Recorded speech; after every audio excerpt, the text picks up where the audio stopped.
Assalamualaikum warahmatullahi wabarakatuh. Dengan saya Meme Mary Widiawati dari Prodi Sejarah dan Sosiologi tahun 2021B IKIP Budi Utomo Malang.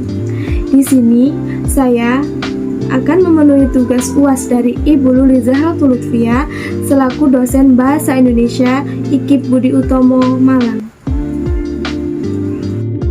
Di sini saya akan menerangkan tentang ejaan yang disempurnakan atau EYD dan kaidah dalam berbahasa. Pengertian ejaan. Ejaan adalah seperangkat aturan tentang cara menuliskan bahasa dengan menggunakan huruf, kata, dan tanda baca sebagai sarannya. Batasan tersebut menunjukkan pengertian kata ejaan berbeda dengan kata mengeja. Mengeja adalah kegiatan melafalkan huruf, suku kata, atau kata, sedangkan ejaan adalah suatu sistem aturan yang jauh lebih luas dari sekedar masalah perlafalan. Ejaan mengatur keseluruhan cara menulisan bahasa. Ejaan merupakan kaidah yang harus dipatuhi oleh pemakaian bahasa demi keteraturan dan keseragaman bentuk, terutama dalam bahasa tulis. Ejaan yang berlaku sekarang dinamakan ejaan yang disempurnakan atau EYD. EYD mulai berlaku pada tanggal 16 Agustus 1972. Ejaan ketiga dalam sejarah bahasa Indonesia ini memang merupakan upaya penyempurnaan ejaan sebelumnya yang sudah dipakai selama 20 tahun yang dikenal dengan ejaan Republik atau ejaan Suwandi. Selanjutnya yaitu perubahan pemakaian huruf dalam 3 ejaan bahasa Indonesia. Yang pertama yaitu ejaan yang disempurnakan atau EYD. Ejaan ini mulai berlaku sejak tahun 1972 sampai sekarang. Ejaan ini merupakan penyempurnaan yang pernah dilakukan di Indonesia. Yang kedua yaitu ejaan Republik atau ejaan Suwandi pada tahun 1947 sampai 1972. Yang ketiga yaitu ejaan Van Ophuijsen. Ejaan ini mulai berlaku sejak bahasa Indonesia lahir dalam awal tahun 20-an. Ejaan ini merupakan warisan dari bahasa Melayu yang menjadi dasar bahasa Indonesia. Ruang lingkup EYD.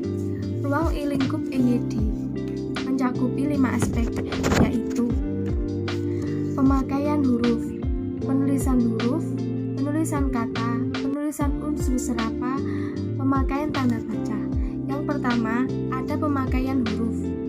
Dalam EYD, pemakaian huruf adalah bagaimana cara pemakaian huruf yang benar sesuai dengan kaidah atau tata cara dalam EYD.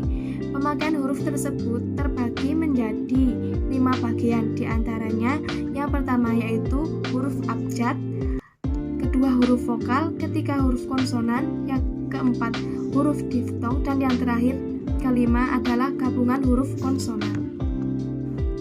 Selanjutnya ada penulisan huruf. Di sini penulisan huruf itu harus sesuai dengan EYD agar makna dan penulisan kata tersebut dapat atau mudah dimengerti bagi orang lain atau pembaca. Penulisan huruf terbagi menjadi 2, yaitu huruf kapital dan huruf miring. Huruf kapital biasanya digunakan untuk penulisan. Yang pertama jabatan, tidak diikuti nama orang. Yang kedua huruf pertama nama bangsa, dan yang terakhir penulisan kata depan atau kata sambung.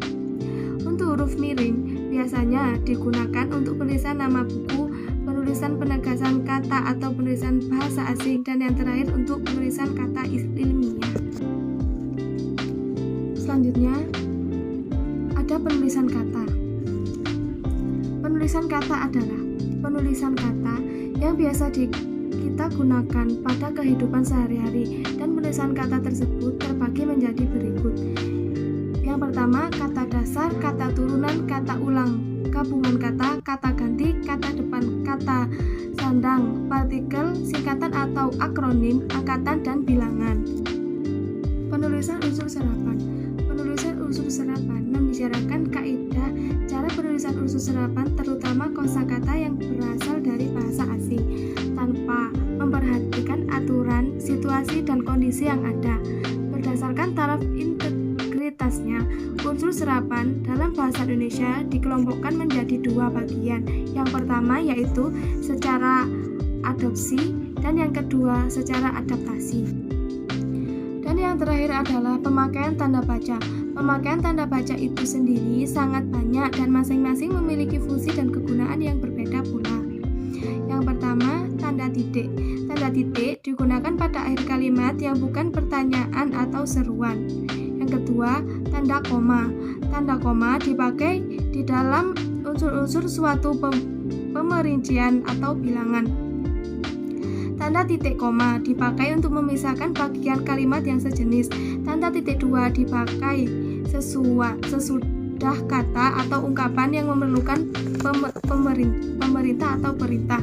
Tanda hubung untuk penyambung unsur-unsur kata ulang. Tanda pisah membatasi penyisipan kata. Tanda elipsis menunjukkan bahwa dalam suatu petikan ada bagian yang hilang. Dan ada tanda tanya, tanda seru, tanda kurung siku, tanda petik, tanda ganda, tanda petik tunggal, tanda garis miring, tanda penyingkat. Sekian penjelasan materi tentang EYD dari saya.